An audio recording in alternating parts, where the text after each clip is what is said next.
বাংলাদেশে সংখ্যালঘুদের ওপর মুসলমানদের হামলার দাবি করে যুক্তরাজ্যের ডানপন্থীরা মিথ্যা তথ্য ছড়াচ্ছে বলে জানিয়েছে বিবিসি। সম্প্রতি অনলাইনে ছড়িয়ে পড়া নানা ভিডিওর সত্যতা যাচাই করতে গিয়ে এমন প্রমাণ পেয়েছে তারা। শেখ হাসিনা সরকার পতনের পর বাংলাদেশে হিন্দুদের ওপর গণহত্যা চলছে এমন দাবি করে অনলাইনে ছড়ানো কিছু ভিডিওর সত্যতা যাচাই করে বিবিসি দেখেছে এর বেশিরভাগই সঠিক নয়। প্রিয় নম্বর সেট করে বিকাশে সেন্ড মানি করুন ফ্রি।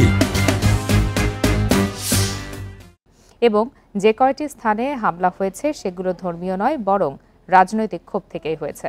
বাংলাদেশ ও ভারতের কিছু গোষ্ঠী চট্টগ্রামের মন্দিরে আগুনের ভিডিও শেয়ার করলেও ঘটনাস্থলে দেখা যায় মন্দিরের পেছনের একটি রাজনৈতিক কার্যালয় পোড়ানো হয়েছিল। জাতীয় দলের এক হিন্দু ক্রিকেটারের বাড়ি পোড়ানোর ভিডিওটিও মিথ্যা ছিল। টমি রবিনসন নামে এক ব্রিটিশ নাগরিকের পোস্ট করা হিন্দু নারীর কান্নার ভিডিওটিও 6 মাসের পুরানো বলে জানিয়েছে বিবিসির প্রতিবেদন।